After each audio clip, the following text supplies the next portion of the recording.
okay, that we'll discuss slightly in more detail. Okay, so these two topics we'll discuss today. What is subquery? Sometimes to retrieve the appropriate result set using a query, we need to depend on another result set. And that is basically called the subquery. Okay, that means when you are writing a select clause, when you are saying that querying the data, that means you have to write a select clause, okay, to just retrieve the data. While one select clause is working, that working depends upon the select clause, another select clause, then we call the second select clause as a query, so or subquery. Okay, that means second clause will retrieve something, and depending on that result, this first select will work. Okay, that is basically the concept of subquery. That means main query depends upon the results of the subquery, but it might have actually different types. So we'll discuss one by one what are the different types and how to write the subquery. Mind it, sometimes actually when you are joining to actually table, there are different ways to join the table and retrieve the data by joining that thing. Most of the cases you may find that that is more than enough. You might not require to write subquery at all. But sometimes you may find that writing the subquery is more better than writing the join. Okay, so depending upon the situation, you have to take the decision whether you will write the subquery or create a join. Okay, write the join and retrieve the whole information. Okay, now let's see the simple form, simple actually syntax of a subquery. So here, if you just see from the student table, I am retrieving the name and grade. Okay, and I want to retrieve the name and grade of the student who got the maximum grade. So naturally, I need to know the what is maximum grade, because that I don't know. Okay, you can say that I can just go through the table and find out the maximum grade and manually, and then write where grade equal to that grade. Okay, that might be a solution, but if it is a millions of record, it is not possible to find out the maximum grade achieved, okay, by just simple manual scanning. And in that case, what you need to do that thing, that in the where clause, I should write another query. This particular query is basically fetching the maximum grade from the same table. Okay, and then actually I'm checking whether the particular student grade is same as that grade or not. And if it is same, then it will retrieve that particular name and grade.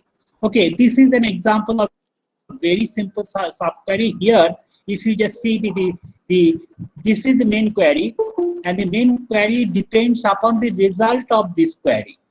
Okay, and that is the reason this is called the subquery, and sometimes we call it as the inner query. That means this will generate a result and it will pass to the outer query, and then the outer query will be executed. Okay, this is the main concept of that thing. Just see that another example here. Select the employee name, department name from employee and department. Here basically I'm joining this table. I will cover the join in more detail later on, so don't be actually panic. You just see the syntax, but it means that it is basically joining the employee and department. This is called the inner join based on the department number.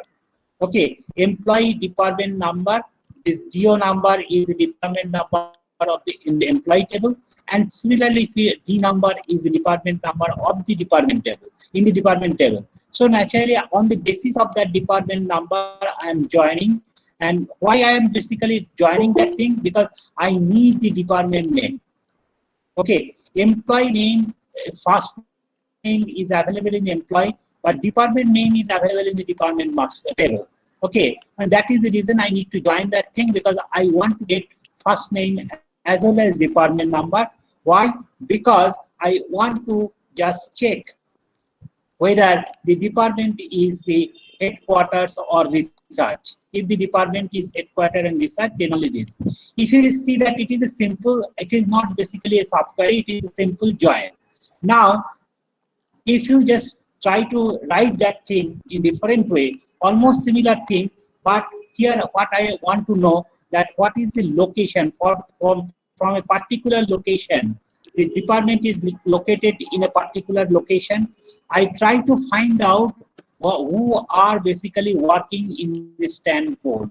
Okay, so what I want to do that first select the employee name from employee and where department number, employee department number in, and in this subquery, I try to find out all the department number from the department location table. That means in a particular department table that they are calling that it is a department location table because there the location is also there. Location actually in the information is also available, and on the basis of location information, I am picking up all the department and checking whether the employee department belongs to this department, because you know that it is basically just it is basically sending more than one department number. Okay, that means it is a list. I have already explained that if you use the in function will automatically search whether this particular thing, department number, is in that list or not. So automatically with the help of this type of query, actually subquery, you can also do that thing. You just see that thing. Sometimes we can write a plain join to do that thing without the need of subquery, and sometimes it might be needed that you can almost similar type of query I can do with the help of subquery also. So the choice is yours, whether you just use the actually join or subquery, that depends upon you. And I have already mentioned that sometimes it might happen that subquery will give you better performance. In that case, you should just write the subquery. Now there is a exist clause. Actually, with the help of exist also, we can write some subquery. Let's see some example. Here I'm just getting the first name, last name, and salary from the employee table. I want to check whether those employee exist in this particular subquery. Okay, that is the reason before the subquery, if you just see that while you are writing the subquery, that should be within the bracket, and in this within the bracket you are writing another select clause, and that can be a very complex also. Just here, if we just see, I see I've written in fact two select clause. First time selecting the F name from employee, all are just note down, all are same employee, same table. But as I am referring the same table name in different places, okay, that is the reason actually I have to use the alias. Otherwise, I cannot demarcate whether the salary is taken from this table or this salary is taken from this table. In the first case, I am not using the alias because in that case I am using the table name.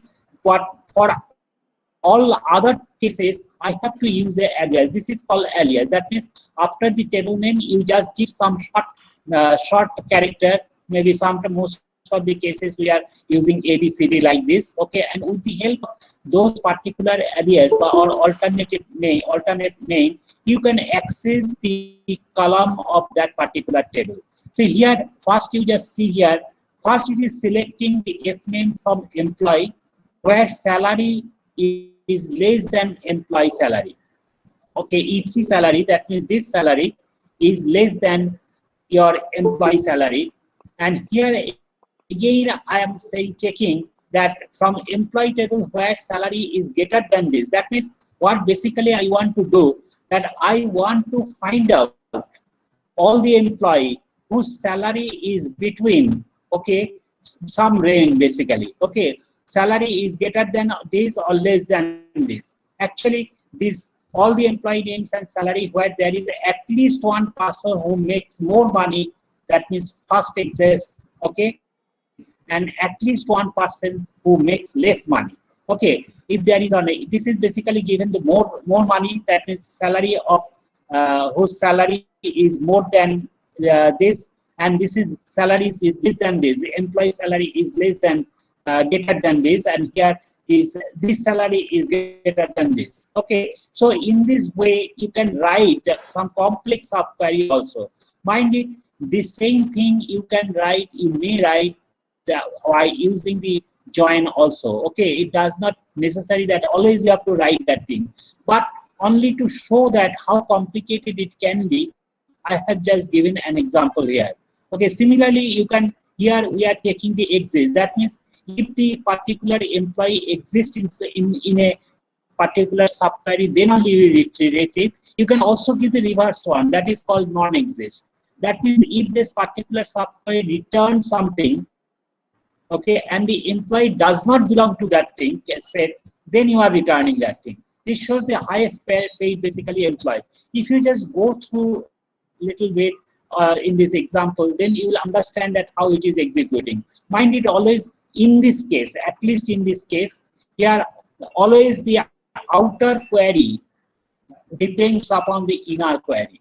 Okay, and that is the reason when you are basically trying to understand this thing, you first think that the DBMS will first execute these ones, create a result set. It might be a single column, it might be multi-column, it might be multiple row, no problem. And then actually this query will be executed based on that result set. And accordingly, I am writing basically the where clause. Okay, I will show you the later on some other thing where I will see that the different for each edge, mind it, it is totally executed and giving a result set. Okay, and then the outer query is basically executing and checking with that result set. Okay, but sometimes it might also happen, I will cover that query also, that for every record you need some new result set. That means when you are accessing one particular record, then you have to execute the first subquery, get the result, and accordingly check whether that particular result of the first outer query is satisfying that thing or not. Then again go to the next record, it will again execute the subquery and give you a new result set like this. Okay, so this is another type of query that I will also discuss later on. Okay, when you are writing the subquery, you have to just follow some rule. The subquery enclosed by within bracket. When you write a subquery, always it should be enclosed within a bracket. Place subquery on the right side of the comparison. Most of the cases when you are basically comparing two things, okay, here not exist. I mean, that means something in this table I am actually comparing with this thing. So always this subquery is the right side. It is something, some rule. It's not the hard and fast rule, but it does not mean that if you write this first one, but it is more actually good looking, you can say. You can easily identify the which is matching with the subquery result. And that is the reason always we just generally write the subquery in the right part in the comparison. Okay, and ordered by clause is permitted from ATI. It is not needed unless you are performing top-end analysis. Actually, earlier you cannot use the order by clause in the subquery, and in most of the cases it is not needed. Okay, because ultimately you have to order the record of the outer query. Why unnecessarily you do another sorting inside that thing if it is not needed?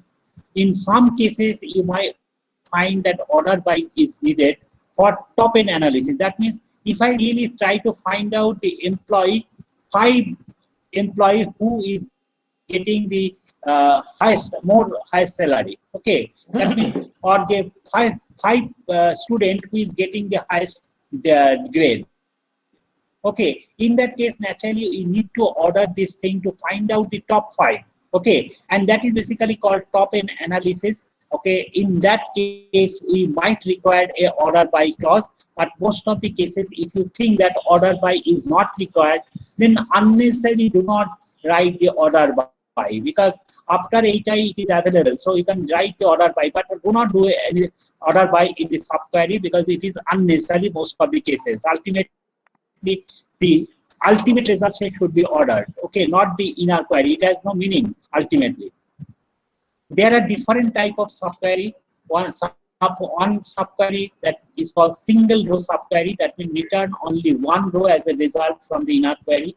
That means when you execute the inner query, it will only send one row. Multiple row subquery, that means more than one row. A multi-column subquery, okay, and it will just create the multiple column also. Okay, there are three different possibility when the subquery will execute. Yes. Okay. Now just see, as I have given some more examples so understand the subquery part. Select department and minimum salary.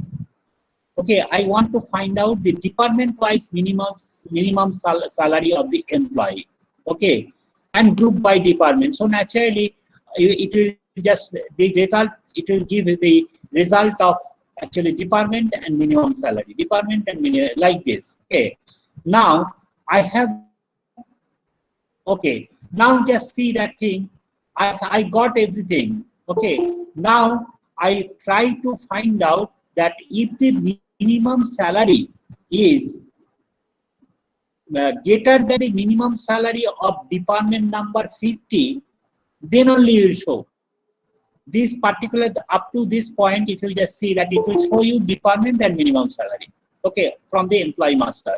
Okay, it is grouping all the department and minimum salary.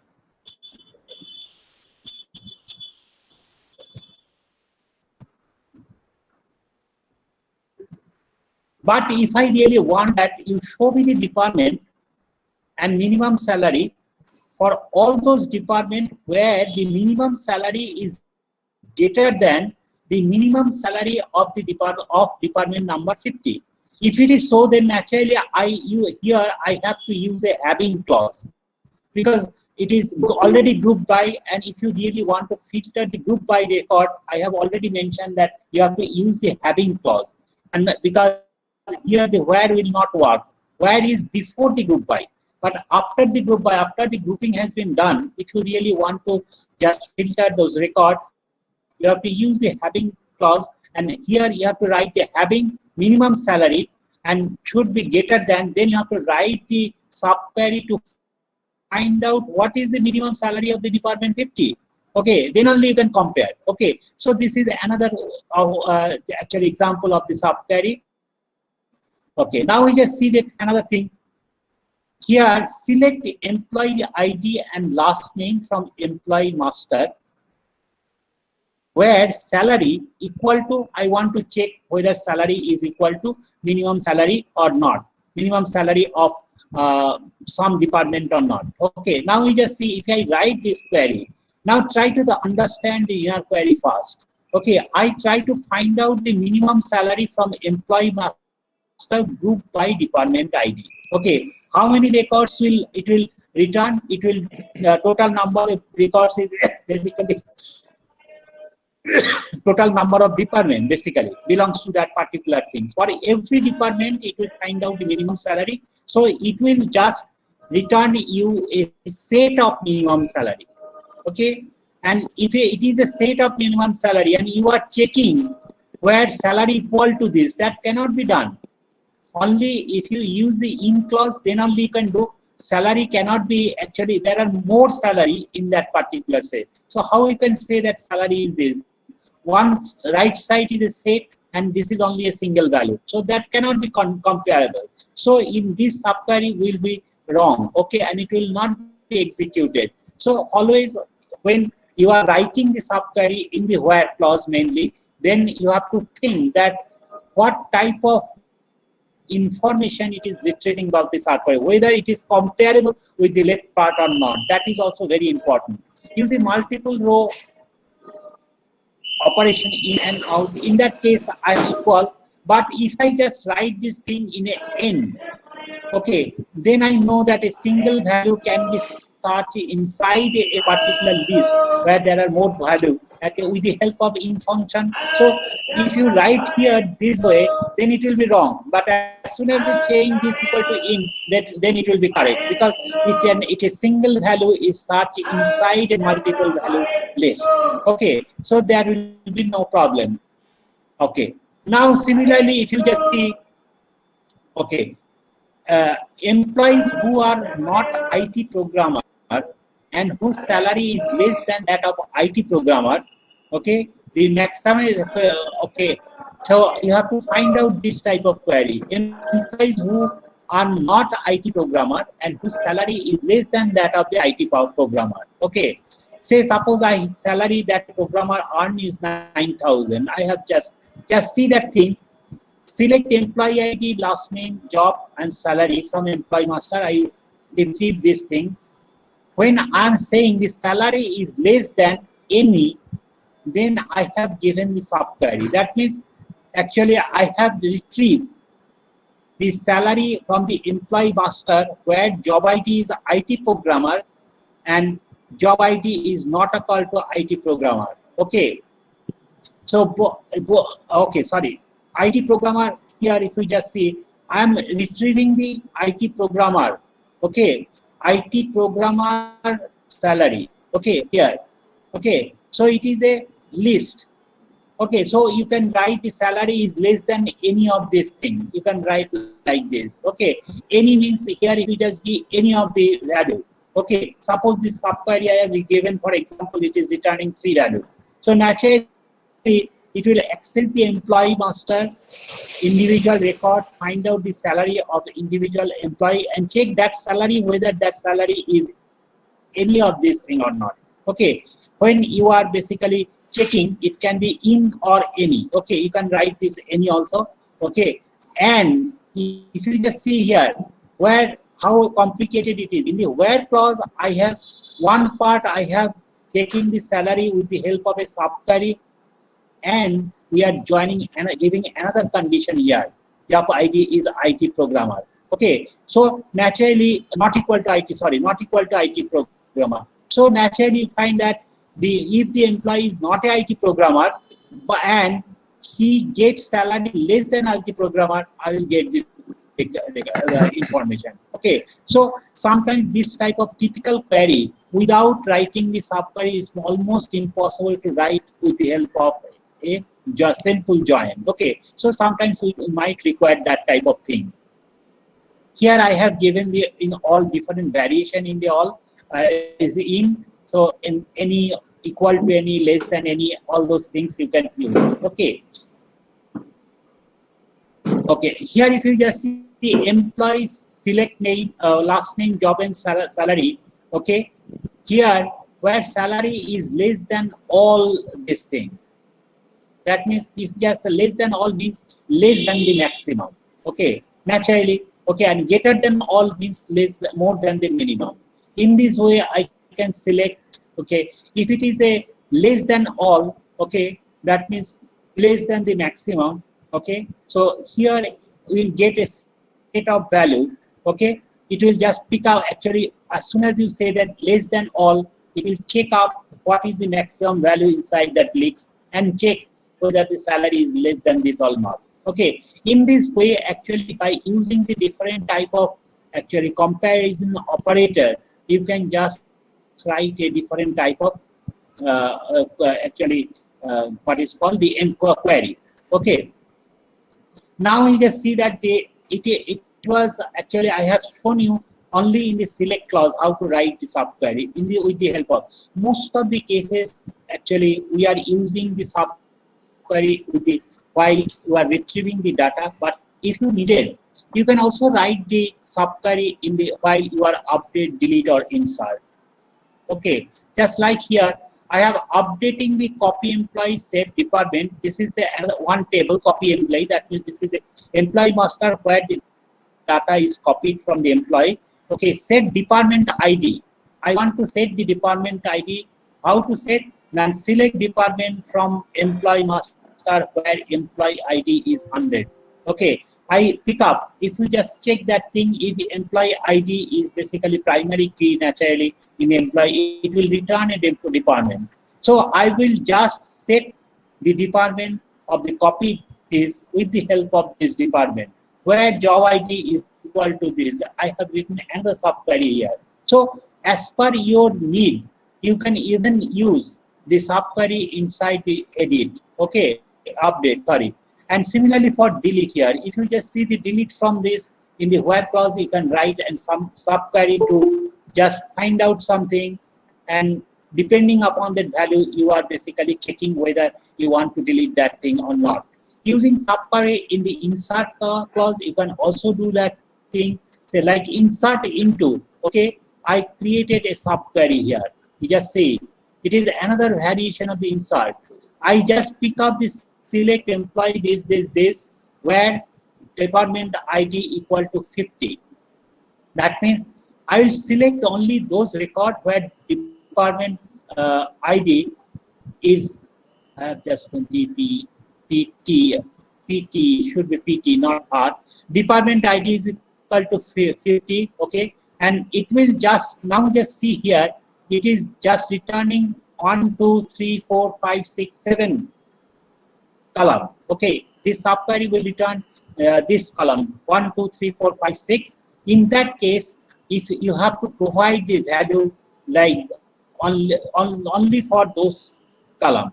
Say it might happen that particular employee master contains maybe 100 fields. Okay, you do not want to basically insert the value in 100 fields due to whatever reason it may be. Then you can write inside the insert command, you can write a subquery which will only retrieve those columns. Okay, retrieve those columns, and accordingly you should write just it. Here, why I have used the where clause? Mainly because if you just see that department ID, I am just setting 50.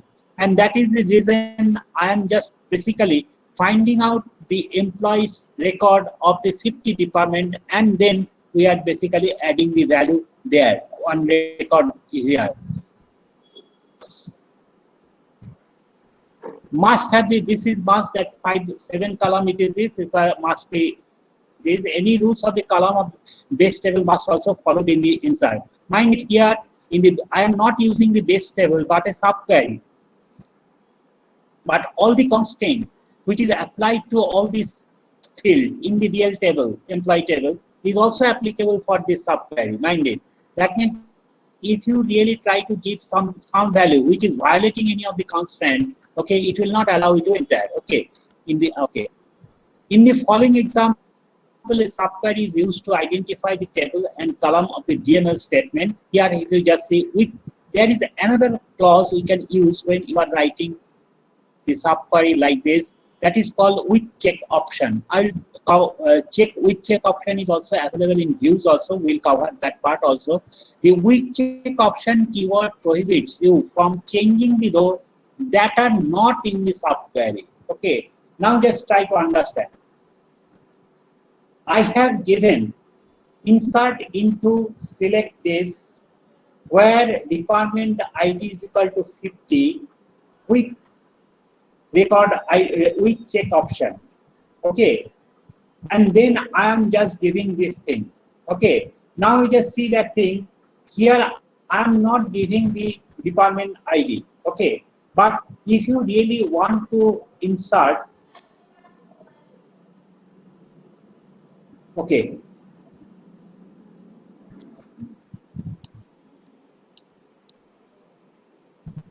okay, we check option. Okay, here if you just see, which indicates that if the subquery is used in place of the table in this update clause, no change that would produce row that are not included in the subquery are permitted in the table. That means here if you just try to understand, say here with the help of this thing, okay, you are inserting the row where the department ID is not 50.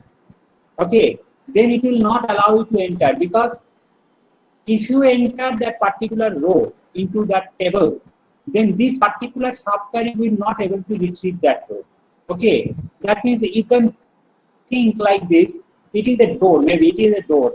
You have just prepared a door with a particular size through which a man can enter, not the elephant. Okay, so naturally you will also expect that that door will be used for retrieving the actually to man should come out of this door. So here similarly, not the elephant. Similarly, if you really want to enter a data or employee record which does not belong to the department code 50, okay, what does it mean? That means this subquery will not be able to retrieve that record. So it will not allow to enter that record if you give the with check option. Where department is equal to 50 with check option, that means it will, this particular query, actually subquery will not allow you to enter the actually record where the department ID is not equal to 50. In the above example, subquery identifies rows that are in the department 50, but the department ID is not in the select list. Okay, and a value is not provided for it in the value list. Okay, inserting this row it results in a department ID of null, which is not in the subquery. So naturally, what will happen if you just say department ID is equal to 50 with check option, then automatically it will check when you are entering this particular record, it should belong to department 50. Otherwise, this particular subquery you will not able to actually retrieve the record. Okay, and that is the record. As soon as you check option, it will always check whether there is a value of department ID 50. But unfortunately, if you just see, I have not given any department. So department, there is no question of providing the department value. So what will happen? Ultimately, department value will be assumed as a null. Okay, and this particular subquery will fail or it will give an error. But say suppose you have written the subquery in such a way that you have provided the default value in the department, and that default value is 50. What does it mean? While you are inserting this particular record, okay, of that department of an employee, if you don't supply the department ID, automatically 50 will be considered. So in that case, it will take because you have set the department ID equal to 50 as a default. But if you don't do that thing, you will not be able to run this subquery. It will give the error because you have not given the department ID here. That means department ID will be null if you try to execute that thing. And if department ID is null, this particular subquery will not able to retrieve that particular record. Okay, so with this check option, you can just protect this thing. Okay, nested subquery. Okay, if the subquery contains another subquery, then the subquery inside another subquery is called nested subquery. Now just see that thing. I have given an example here that I have created two tables. Okay, in student course. Okay, these are the three field.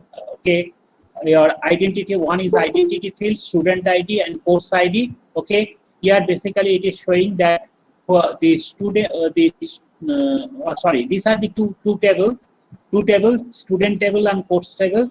And I'm creating another table where basically I am writing this course taken by student basically. Okay, so here basically in that particular table, what will happen? There should be two columns. One is student ID, one is course ID to indicate that this particular student is taking that particular course. Okay, so say suppose I have not shown it pictorially here.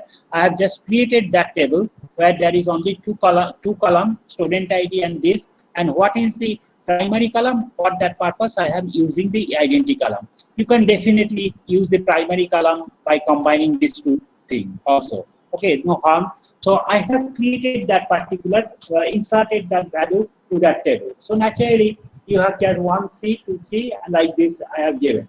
Now you just see. Okay, now if we want to get the list of all students which belongs to the course Oracle, that means I want to find out all the students who has taken the Oracle as a course. Okay, then the query will be select first name, last name from student, where student ID in, select student ID from student course, where course ID into this. In this way, I can just write this subquery. That means this is the outside query. These are all inner query. Okay, and this is basically nesting. Basically, this subquery is nested inside this. This particular subquery is nested inside this. Okay, so in this way, if you just see first it will execute, it will give a result. That result will be used by this select clause, and it will again give a result. That result will be used by this. In this way, if you write the subquery, then it is called nested query. But too much nesting is really confusing, because you understand that if you write in this way, and it's a very big query, so do not try to write this thing too much nesting of the subquery. Actually, my suggestion is that if you really think that you can be write the query with the help of join, then it is better you try to do that thing. That is much better syntax and that much clearly written so that you can understand that thing.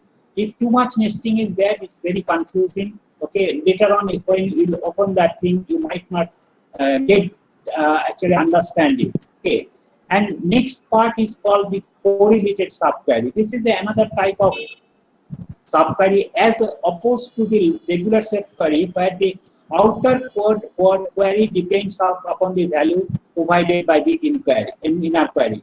We have already gone through all these examples where basically we assume that inner query will just give some result, and that result, on the basis of that result, outer query will be executed. A correlated query is one where inner query depends upon the values provided by the outer query. Here just reverse. That means inner execution of inner query is basically needs some value from the outer query, otherwise it will not execute.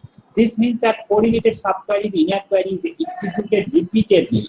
Okay, so naturally it means that every time when you are basically reading a record in the outer query, okay, that particular information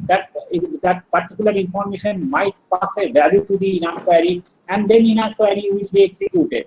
Next time when you just read the next record of the outer query, it will give a new value, and that new value needs to be passed to the inner query so that inner query will again execute.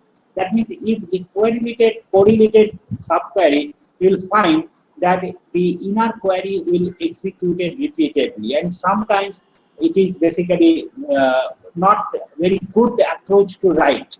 Until and unless you need this thing, you should try to avoid, because for every record of the outer query, the inner query is executing. So it will take long time to execute. Okay. Correlated subquery can produce result table that answer complex management query. But sometimes if it is a very complex management query, then you cannot avoid that thing. You might need that thing. Okay. Say here I have given one example here. If we just see, select employee ID, salary and department from employee master. Okay, I'm saying that where is salary, that means salary of the employee is greater than average salary. Okay, average salary where department equal to this. Mind it, department ID, the employee department ID, okay, equal to the actually where department ID is actually for every department actually for of the employee from every, mind it, this is only one table. For every department, okay, I try to first find out the average salary of the department, and then checking whether the employee of that particular department is getting the greater salary than average or not. That means in a particular department, I try to find out who are the people who is getting more than average salary of that department, mind it, not the total average.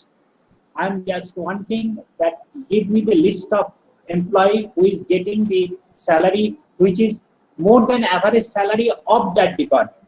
Okay, now you just think, every time this average salary of a particular department will change, because say suppose you have read the first record, which that particular employee belongs to department D1. That time you need the average salary of the department D1.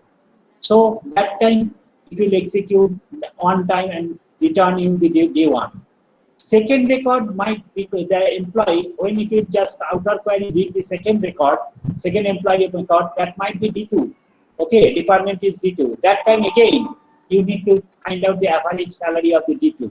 And it will return and then compare and try to find out whether it will retrieve that record or not. Third time, maybe the D1 record, another employee is there who belongs to the D1. Then what will again? Again, it will execute the D1, although it has already calculated the average salary earlier. Okay, but that is not there. It is in the temporary storage. So naturally, next time again, that means the same query, but it is repeatedly, it is basically trying to evaluate the all and getting the same value. Okay, and then doing. So it is really taking long time to do that thing. So until and unless you need for very complex query, you should not use correlated subquery. Okay. Similarly, multiple, this is also there. Here I'm just giving an example. See it. It's not very difficult. You can understand. With that means in this subquery, multiple column will be retrieved. Okay. So this is more or less given the actually concept of the subquery. Let's start the next one. Otherwise, it will also take more time.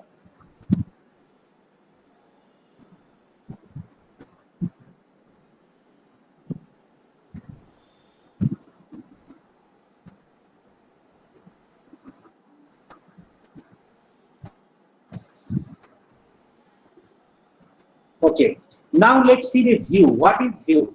Actually, if you try to remember the first day, I just mentioned that there is a three-layer architecture we are using in this thing. In the external, top layer, we sometimes call the external view, okay, or external layer, whatever it may be. Next one is a logical view, and okay, innermost is a physical view. And most of the cases, the developer, who are the developer, is basically working with conceptual view, okay, or conceptual schema. And there is also another external schema you might need to develop for the people, actually end user.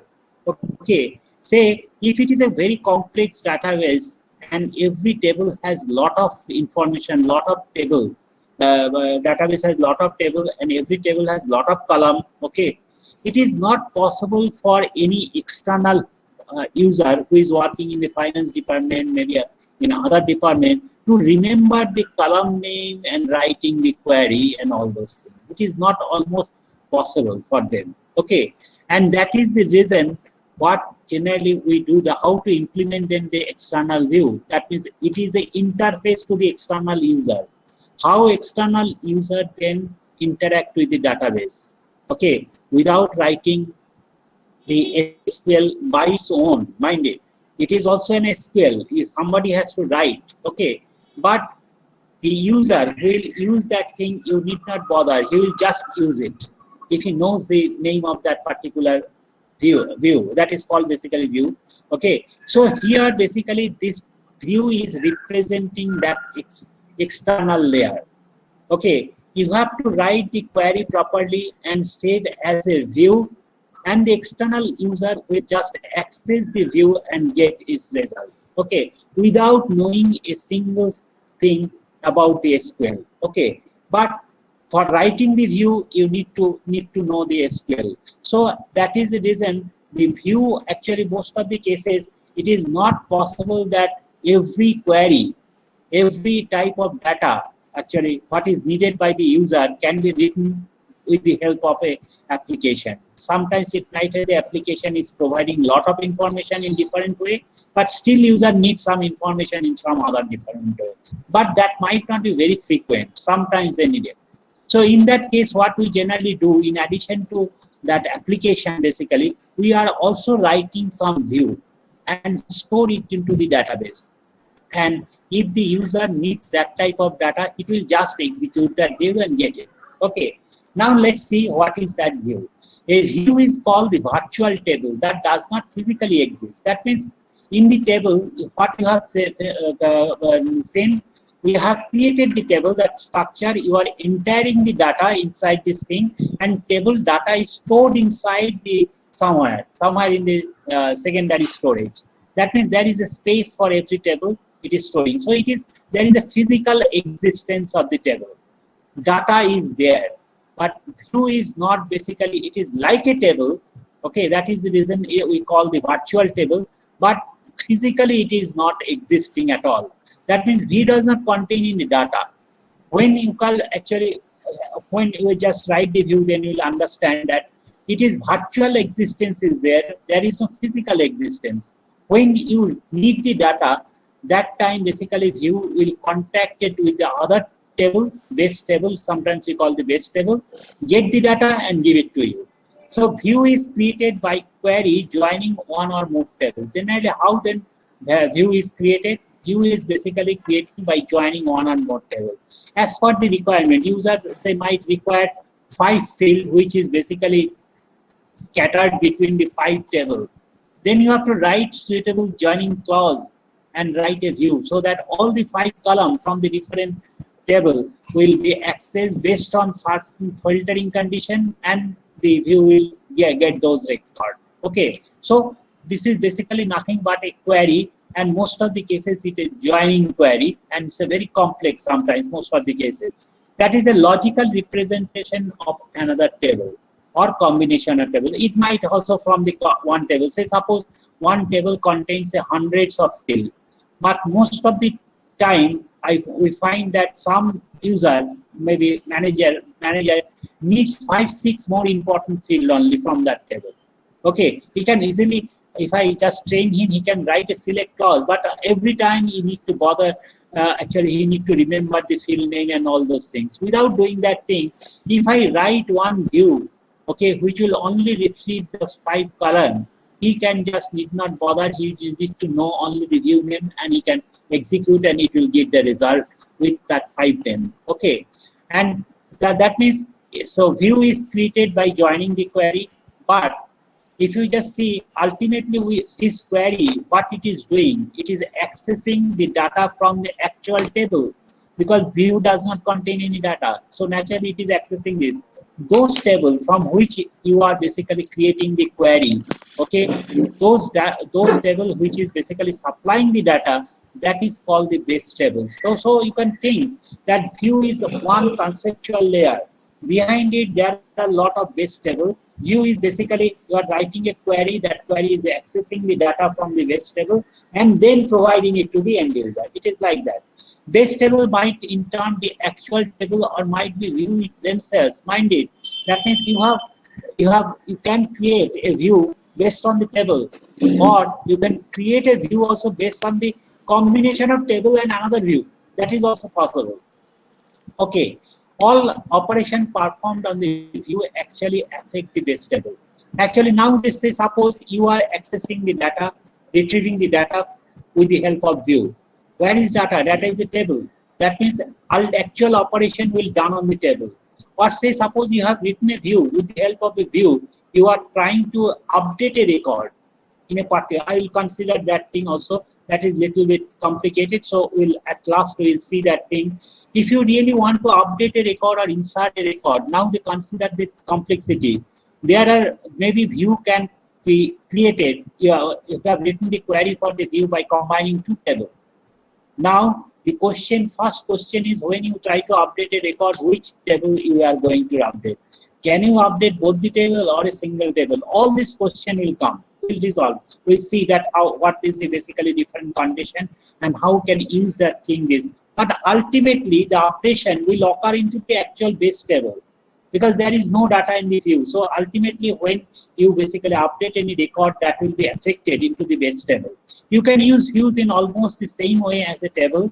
You can query, update, insert, delete. Okay, from view, just you can stand all the operation which are basically you are using with the view in the view can be done in the table also. Okay, and so most of the time we see that in view level also you can use actually apply some constant. That will also cover little bit.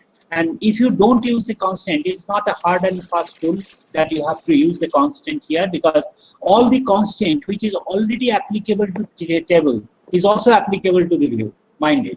It is inherited basically. When you are writing the view, when it is basically querying or interacting with the table, all the table properties it will inherit. Okay, so there is no question that there is no need that you will just use the write the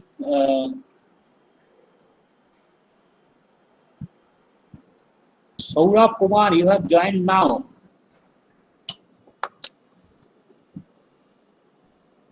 हाँ sir अभी join किया. You will not get the attendance. Okay. कोई बात नहीं sir, कोई बात नहीं.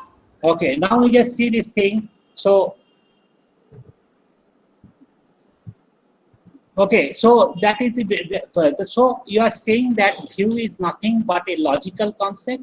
Okay, you have to define the view, and when you are operating on the view, or that means you are performing any action on the view, ultimately the record which belongs to the base table will be affected. Okay.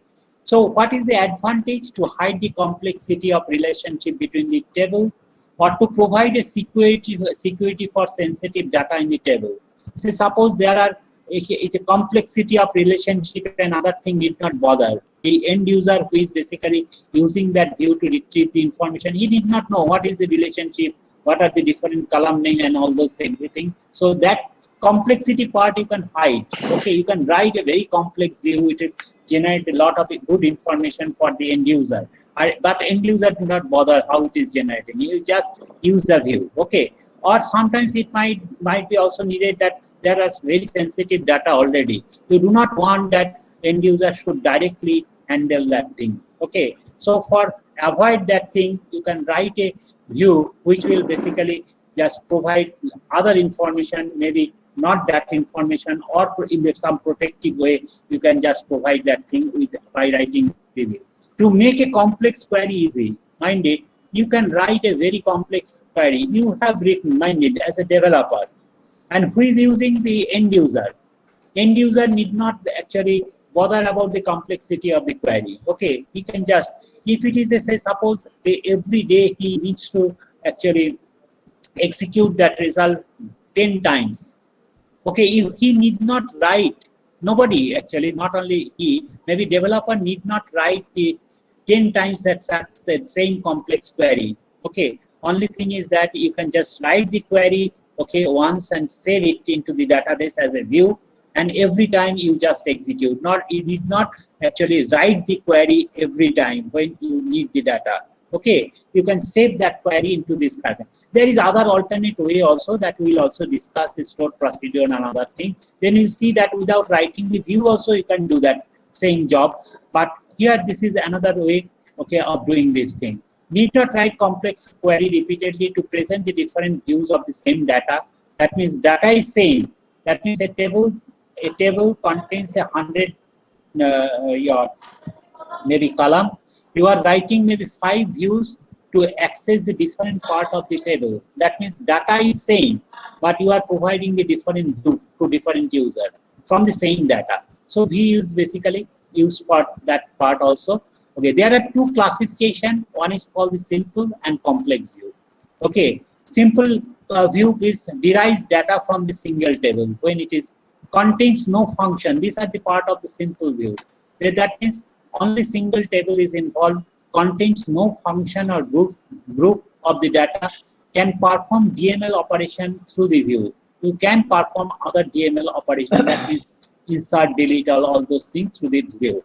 And complex data from many tables contains functions and group, not always allowed DML operation through the view.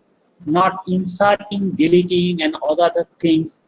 Okay, not allowed. I not say that not allowed at all. Actually, there are some restrictions. We'll discuss that part. When you write a complex view by joining more than one table, you can also update or insert data into the view, but there are some restrictions. You have to follow that restriction that we'll discuss. But it is generally, if you really think that with the help of that view, you will not only retrieve the data, you also want to write, actually insert the data or update the data, then always it is better you write a simple view. That means using that particular table, you should write that view. Okay, what is the syntax? Like, just see that thing. Create or replace, this is within third bracket, that means it is also optional. Actually, in the Oracle, if you just see, it is applicable to any other create statement. Okay, they have provided create or replace command.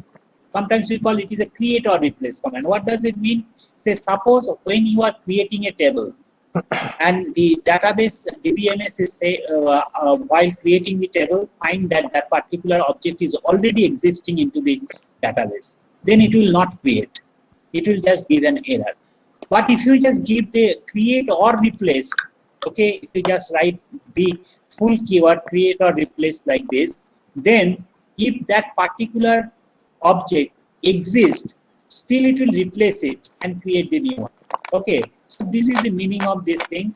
And then second is the one keyword you can use in case of view, force or no force. Any one of these things, force or no force. What is force? Create irrespective of existing of the base table. Now the question is coming that I have told that the view will be created based on the base table. Now, while you are creating the view, that means writing the definition of the view and want to store that view into the database, okay, it might not require any data but whether the existence of the base table is must or not, okay, that is the question. If you just say the force, that means it will not check whether the base table exists or not. It will assume that base table is there, you are providing the definition, it will create that. But mind it, if the base table is not there at all, then ultimately you will not able to execute the view because data is not there, it will not execute. But during the creation time, okay, it might happen that you have not yet created the base table.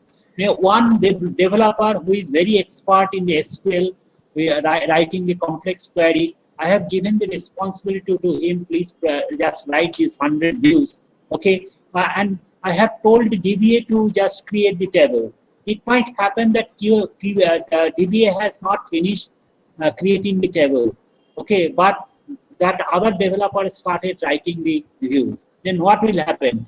If you really think that my work should not depend on his work, okay, should not stop due to his work, okay, then what they can do, they can use the force keyword, okay. That means it will, irrespective of whether the base table exists or not, he will be able to write the view. Mind it might not be existing, as I have told you, until and unless it will be created and data will be there, ultimately there is no use of this particular view. But using of the view and developing that view, actually writing that view is two different things, okay.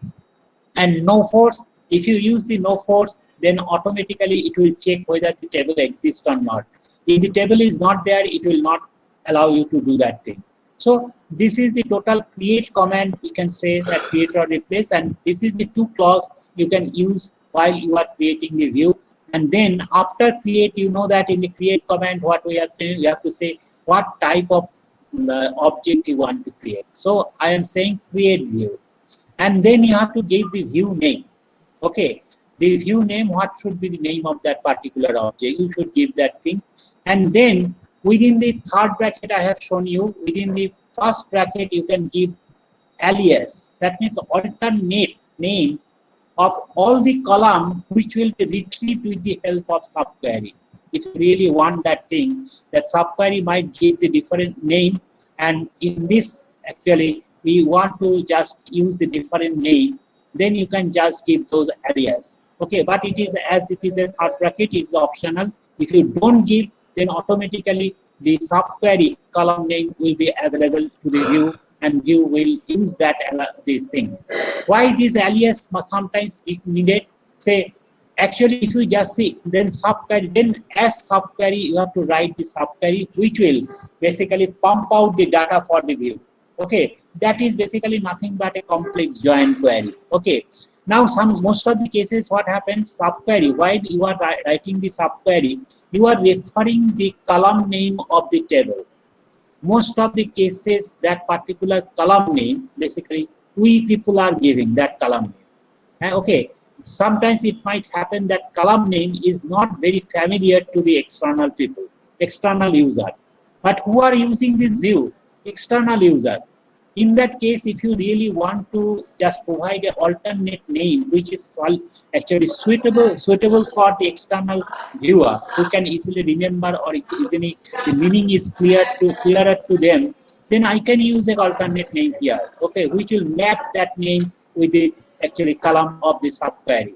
And it is also able to actually, end user will able to actually remember those column name and use this while it is basically using the view. So the main thing is the subquery, writing the subquery. This syntax is same, actually more or less simple. So you create a view and then you say as subquery. That means this subquery will act as a view. It will pump out the data and provide you when the view, this particular view is executed. Okay. Now here one thing is that how many aliases you will give, and it depends upon the how many column you are retrieving with the ultimately retrieving with the subquery. Okay, so many, if you just have, there is 5 column you are retrieving with this thing, 5 alias you have to do. Okay, so if you really want to use the alias, you have to give the 5 alias there. In addition to that, there are some special flag you can use as per your requirement. Okay, with check option, with read only. Okay, and with check option, after with check option, you can get, actually these two things are nothing but some types of actually constraint applied on the view. Okay, and that is the reason sometimes you can, okay, you can identify the constant with the help of suitable constant name. As I have already told you, if you, when you are creating the constant in the table, if you don't give the constant name, that means it will create the constant with a auto generated name. Okay, and it has some drawbacks that I have already discussed. Here, due to same thing, if you really want to give this type of constant is name which is suitable to understand, then you can just give the constant inside that thing with check constant name. You can give your own name. If you don't give, if you can avoid this, because this is within the third bracket, if we avoid this, that means it will, the auto-generated constant will be used. Okay, and this is the two clause with check option, with read only. With read only part is very easy. That means if you just use the with read only, that means you are not able to use this view to insert, update, or delete the table, base table. Okay, okay. So that means the subquery may be involved, only one table is involved. Okay, I have written the subquery, but that subquery you cannot use for insert, delete, or update thing. Okay, because if you just give the read only thing, but if you don't give the read only thing, okay, inherently all the views are updatable. Minded. Sometimes I find that the people has actually idea that with the help of view we cannot actually update. Update means insert, update, or delete the base table. It is not right. Okay, there is some restriction definitely. Okay, you have to understand that thing. What are the different, but it is by inherently it is basically nothing updatable. If you don't specify with read only, if you specify it is a with read only clause, then it is, you cannot use it for any other thing. And with check option indicates that Oracle database prohibits any changes to the table or view that would produce records that are not included in the subquery. So that means, what does it mean with check option? That means view is retrieving some data from the different base table based on some query. Okay, in that query there is a where clause. That means it might not actually select all the record. There is a filtering condition you have provided. Say suppose if you want to add one record into the table or update any one of the record into the table using that view, and that view actually that record violates that filtering condition. Okay, what does it mean? That means with the help of the view, next time you will not able to retrieve the data. Okay, because it violates that thing. Okay, so naturally next time when you run the view, you will not get the data. Okay, if the data is of that type, then it will not allow you to enter the data. Okay, allow you to enter the data. In that case, you have to, if you really want that thing, that then you have to say with check option. Understand, it is slightly tricky. That means the with check option will protect you to not to enter or update any data which is violating the subquery. Okay, which is violating the data query. What does it mean by violating? That means after doing that particular operation, the subquery will not able to retrieve the data from the base table. Okay, that means it is violating that particular subquery. In those cases, if you really want that type of behavior, then we have to use with check option. Okay. Okay. Constant in view, that what type of constant you can use? Declarative primary constant, unique key constant, foreign key constant can be defined against the view. Okay, you can just provide an additional constant rule in the view. like all those things. View read only constant can be defined. I have already shown you that with read only, that is also a constant that is defined, that can be defined with a separate clause. View check option constant can also be defined and not null inherited directly from the base level. Actually, in the view level, you cannot define that this particular field will be not null, because not null is already in the base table. If you really need not null, that is already in the base table, and from the base table it will be inherited. But this part, it is, you can just define in addition to that thing. Okay. Now just see, I have given an example, short example here. Create a view. This is my view name. Here I have given, just forget that part first. First see the thing. I have retrieved this thing. I have written the subquery like this. Okay. Or what is called, not the subquery. We should not say the sub. Okay, subquery you can also write there. So this is my subquery. That means this is the query I am used for the view. Select ID first name from employees where department number is ID equal to 0. Huh? Anybody wants to tell anything? Anybody wants to tell anything? Sir, Ma, bolo. Sir হ্যাঁ, sir disable নন ভ্যালিডেটটা বিয়েটা ঠিক বুঝলাম না। দাঁড়াও, ওটা আসেনি এখনো, আসছে। Okay, now we just see this is my subquery. That means this subquery will basically get the retrieve the data ID and this for department ID 0. Okay, and that means there are two columns basically here. And if you just see that thing in these two columns, say suppose in addition to the constant which is already there in the employee, I want to just give the constant, or it might happen that this particular employee do not have any primary key. Okay, I can say that the ID number is a primary key constant I can give. Okay, and first name is var character 2. I can also define that thing in the view level, mind it. Okay, although this two field is already defined in the base table, but in addition to that, in view level also you define some constant. Here I am saying first name is varcat 20. Say maybe here it was varcat 40, but I want to restrict that thing in the view level. I can just define this. Okay, I can say ID is a primary core. In addition to that, there are two. Who is talking? Who is talking? Anything you want to share? Who is talking? Pranay, you just mute, Pranay. You mute.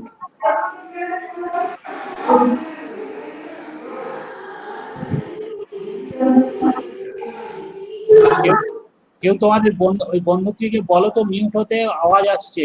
Pranay,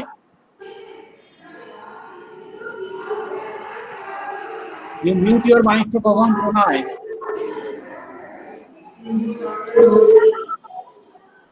You mute your microphone, Pranay.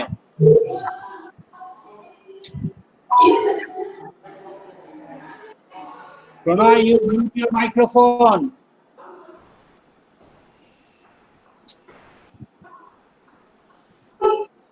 Okay, now just see that there are two additional keywords we can use.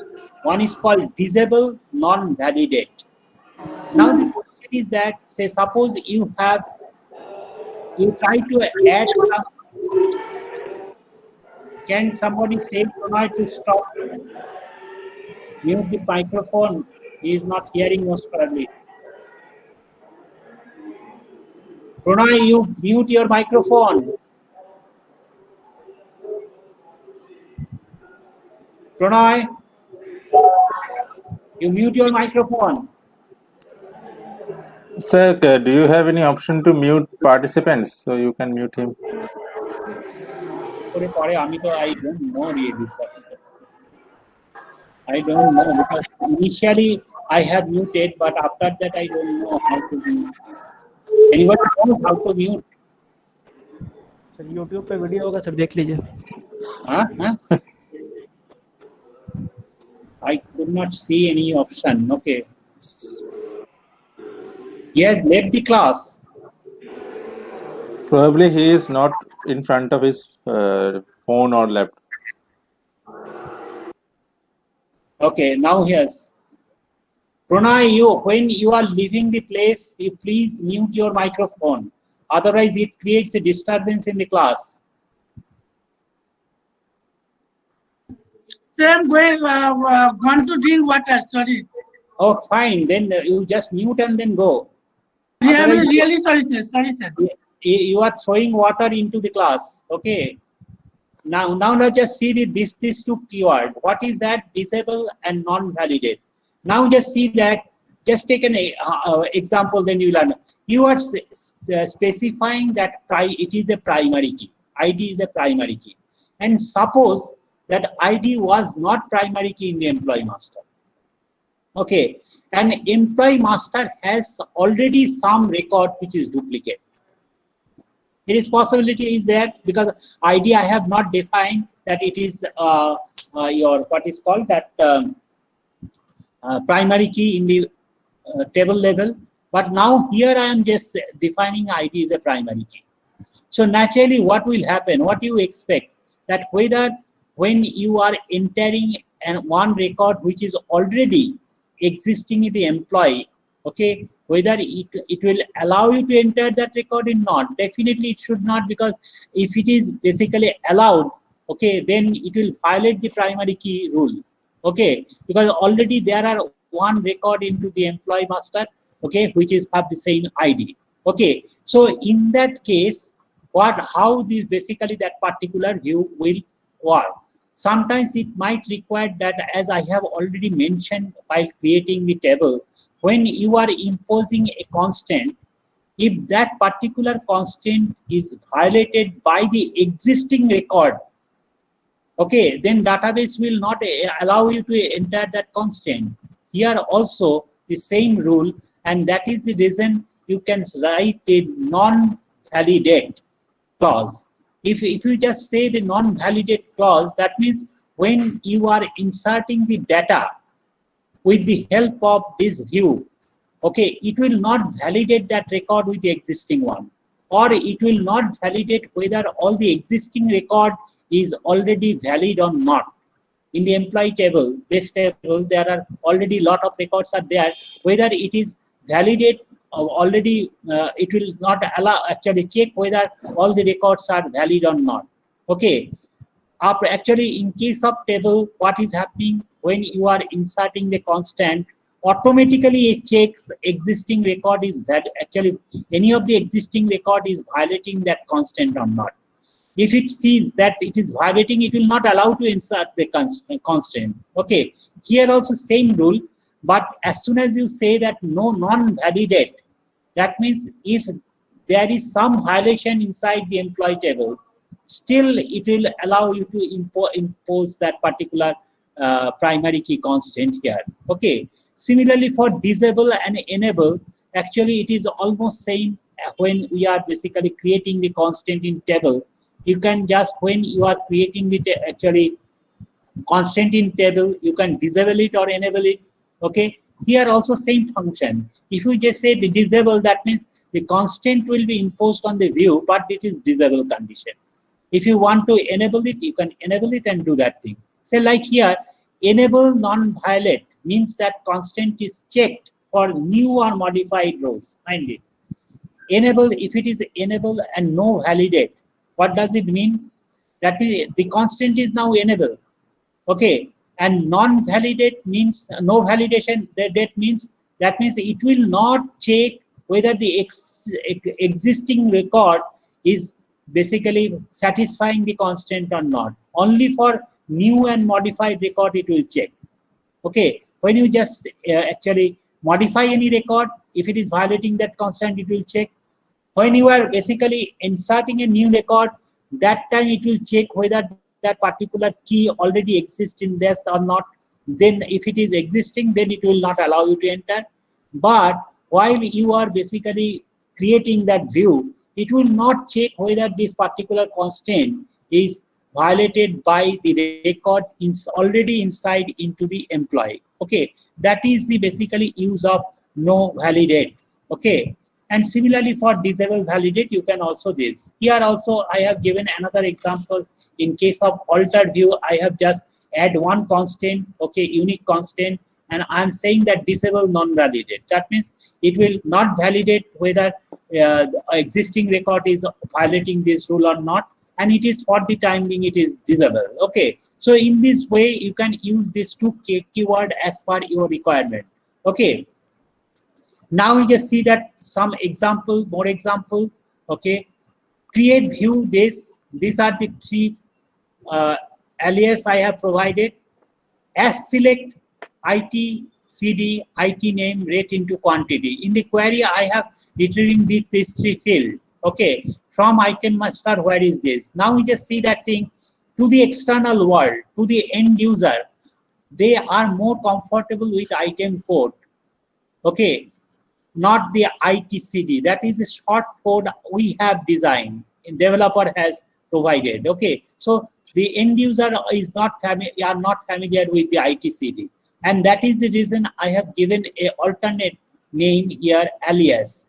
Then IT name, that means item name, I have changed it to description, and the rate into quantity means basically the item value, and that I am saying the item value. In this way, I can use the alias for the queries column name, okay, so that it is more suitable for the external user. If you really basically they want any user want to get the information from this particular view, then he can write a select clause like this: select from this view name. If he wants to retrieve the item code and description only, he can write item code and description. If somebody wants item code and item value, he can do that thing. But if I just do not give any alias, then while it is writing the select clause with the simple select clause to retrieve the record with the help of view, then you have to use this name. Okay, that might be very difficult for those person, and that is the reason we can use the alias. This is the concept of alias in the actually view level. Okay, create view item view as select that. See here what I have given here is the view level some alias. Instead of that, you can use the alias in itself in the query level, no problem. If you don't want that I should give in this level, you can just give the alias like this. In the select clause, you know that you can always give an alternative name for the column. I have given ITCD as this, IT name as description. Mind it here, sometimes I have shown you as then name, sometimes only blank and name, both are allowed, mind it. And that is the reason I have shown you. It is not actually wrong thing. Sometimes you can give as this, that means you are saying this is the alternate name of ITCD, or sometimes after column name you give a space, a single space, and give the name. That will be treated as an alias. Okay, in this way, okay, you can use the alias. Guideline for creating the view subquery, I have already given some of the guidelines. So you just, okay, if constant name not specified, system assigns a default name in the format sys_cn like this, in this format. So auto-generated name is very cryptic, and it is very difficult to actually find out if there is any error. And that is the reason always I advise that while if you just create any constant in any level, okay, whether it is in a view or table or whatever it may be, okay, you should try to provide your constant. Maybe you need to write a little bit more, but ultimately when at the execution time, if there is any issue, you can easily find out this issue. Okay, once a view is created, it can be queried. Now the question is, say suppose I have created the view, I have written some example of the view. Now say suppose this particular view is basically, what is the purpose of this view? It will just find out these three pieces of information from the item master, where item category is EE. Okay, it will just retrieve that value. Now say naturally how to use that view. Okay, view actually user wants to find out this information. Okay, by user, I have already told you to get this information you need not write the select clause totally, but he can write like this, very simple, select star from this. He need not write the where and all these alias and different things. He just say the select star from item view. I will tell him that, or he might know that if he needs this type of information, he needs to execute that particular this view name he should know, and as soon as he will say select star from this view, then automatically it will just show all the record which is satisfying the view, that particular subquery. Mind it, again I am saying, although here the view is used like a table, but this particular view does not contain any record. Ultimately, it is fetching all the record from the base table. So naturally, if you really want to see the view structure like describe, help you to show you the structure of the table. Okay, you can also see the structure of the view with the help of describe command. Okay, in addition to that, there is a in data dictionary. They have provided some useful, actually, metadata table. With the help of those tables, you can see the full view. Okay, that means that select clause. Okay, in this data dictionary table, it will store the total select clause in a long column. Okay, so if you really want to retrieve that thing, you can also see that thing. Okay, but as I have already mentioned you, most of the cases, if you use the actually GUI tool, then you need not actually remember all the data dictionary table and all those things. You can easily find it out. Okay, ultimately in the background, it is accessing all the information from the data dictionary. Okay, delete using view is permissible if subquery do not. Okay, now I have already told you with the help of the view, you can also do other DML operation besides the select. Okay, so other DML operation means delete, modify, and insert. If you really want to do those things also with the help of view, there is some restriction you have to follow. That some permissible thing is that the delete is permissible when the group there is no group function or group by clause. Distinct or pseudo column name, if it is not there, only in that case it will allow you to delete. Similarly for the modify and similarly for the insert. Here in case of insert, one important thing you should understand is a very common, actually common sense based, not null column in the base table without any default value clause that are not selected by the view. Okay, that means if you really want to insert a record into the table with the help of view, and the table column has some not null column, but you have not defined the default value, and also in the view we have not selected that column. In those cases, you will not able to insert those record with the record using that particular view, because it's very simple. While you are basically inserting the record with the help of view, those column which is not null, it will need the value. Okay, if you don't define the default value, it will not get the value. So naturally, it is a violation of the not null constraint. So it will not allow to insert that thing. Say just take an example here. Say create view sales staff. Okay, as select employee this from department number table 10. Say this is my sales department. I just want to access all the sales staff. Okay, and here what I have given with check constant. Okay, I have given a constant name also. As soon as I give the with check constant, I will not able to insert or update any table which is violating that particular, which will violate that particular subquery. That means it will not allow to insert any row which cannot be retrieved from with the help of this thing. So what does it mean? As I have already stated earlier, that if you really want to add a record where department number is not 10, you will not able to allow it. Say just take an example. Here I have inserted with the help of the same view, I have inserted a record. And here if you just see the department number is 10. If it is inserted into the table, definitely the subquery will be able to handle that thing, because it will be able to access that thing, because department number is 10. But as soon as you want to enter a record with 30 department number, it will not allow you to enter. Okay, So because it will give a error that we check option violation. Okay, that means it is not, it is violating that particular constraint. Okay, where the department is not 10. Complex view joining more than one table. Normally an update acts on a single table. Mind it. When you are inserting or updating or deleting, okay, always it is a single table thing. You cannot update or delete or insert okay, more than one table at a time. Okay, Oracle allows you with some restriction in addition to the above conditions stated earlier to modify views that involves join. Mind it. If there is a joining clause, that means it is joining more than one table. Okay, you can insert with the help of the table. Mind it. But mind it, all the conditions which we have specified earlier, that must be valid.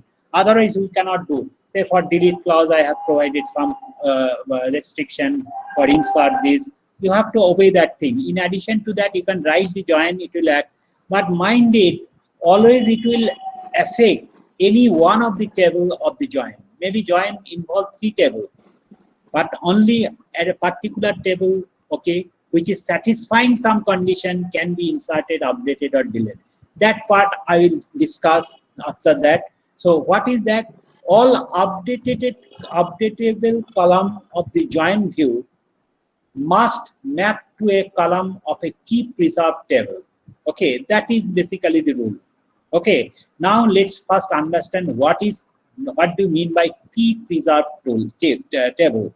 Okay, if you understand that what is key preserved table and which table is a key preserved table, if you really insert or update, then only that table you can do the insert or update of operation. So first understand this one. Key preserved table, this definition is, table is a key preserved if every key of the table can also be a key of the result of the join.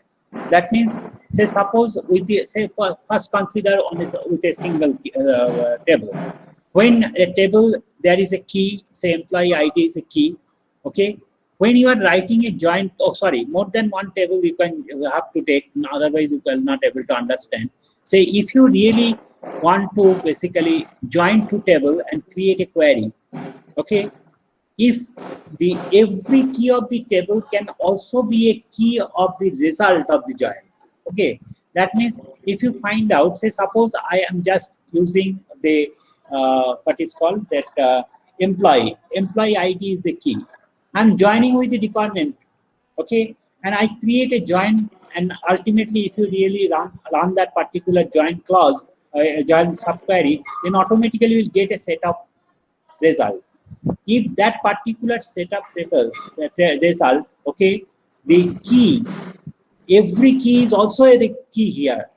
If this is the thing, then you can say that particular table is called preserved. That means all the, say suppose employee ID is my key in the employee table, okay. And in after joining, if I get a result, that result set also employee ID is a key. Then I say that employee table is a key preserved table. That means the table, key of that particular table is preserved in the query. Okay, just take an example, then you will understand more. Say I have written a view. Here you just see I have written joining employee and department and create the view. Why I'm joining here? Because I need the department name. Because department name is the department table, so I have created a view. Okay, say suppose after creating the view, I got the result set like this. Okay, I'm not writing all the value, but if you just see here, the employee number is there and department number is there. So for a particular department, there might be more than one employee, but in this view, in this particular subquery, I will get one record for one employee, because employee number is a primary key here. And if after joining, what I have done, basically only I am accessing with the help of the department number in the employee table. I want to access the department name from the department table, nothing more than that. So naturally, all those things is basically coming from the table, employee table. So naturally, if you find here, and the only department name is addition. if you just look into the table set, which one is the key? Because all the employee number is unique here. So this is the key. But if you just see the department number here, department number, more than one employee can belongs to a particular department. You just see there are 20 department number, there are 2 departments.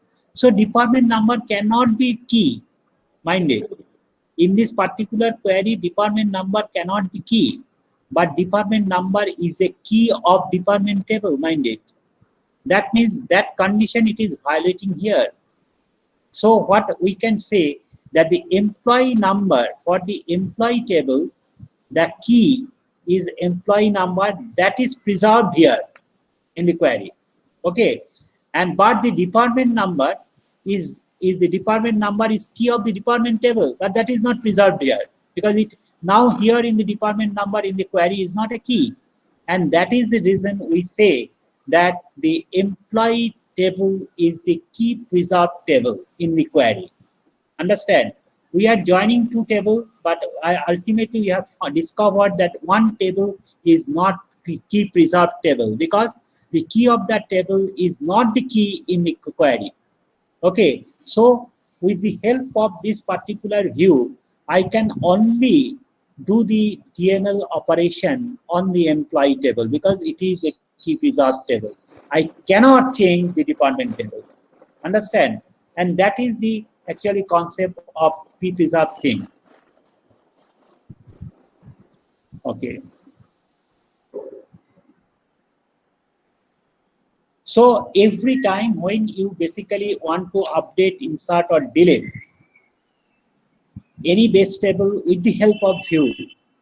So in addition to earlier condition which I have defined, there is another important condition, that is that particular table must be key preserved table. Otherwise you cannot just insert, edit or delete this thing. Okay, that is the main concept. For a update statement, all column updated must be extracted from the key preserved table. That means if you really want to update any of the column, you must be careful. Okay, actually it will automatically check. If you just check any of the, say suppose here, if you want to change the department name with the help of this thing, it will not allow you to do that thing because the department name belongs to a department master or department table, which is not a key preserved table. But if you really want to change the name, employee name, it will allow you to change that thing because it is in a pre-preserved table. And that is the rule. You have first rule is saying, okay, if the view has the check option, join column and the columns taken from the table that are referenced more than once in the view must be shielded from update. Say if you just use the check with check option, then join column, that means here the join column is department number. Okay, it will not allow you to change that thing. Or if it is reference more than one in the query, it will not allow you to change that column. Okay, in addition to this thing. For any insert statement, all columns into which values are inserted must come from the key preserved table, and the view must not have the check option.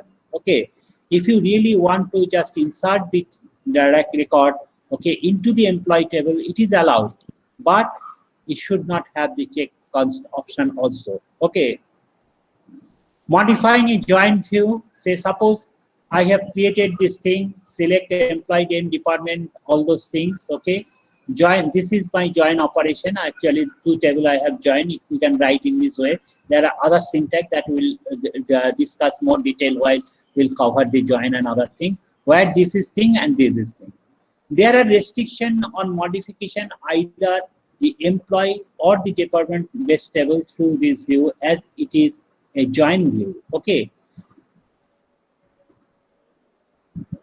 Okay. If you just basically, it is a, okay. If it is a join view, basically what is the concept of join view? Let me just check.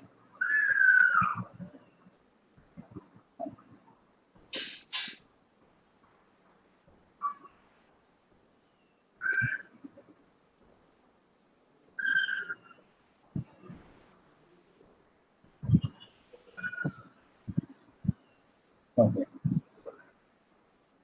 Okay, if it is a joint view like this, if you just create by joining these two things, okay, then it is not as only actually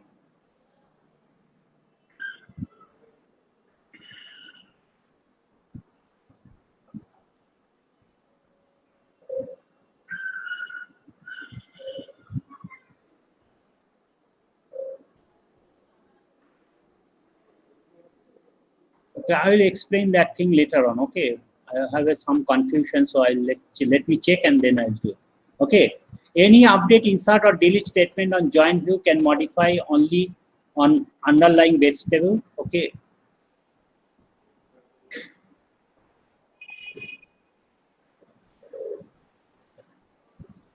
A lot of things are there still.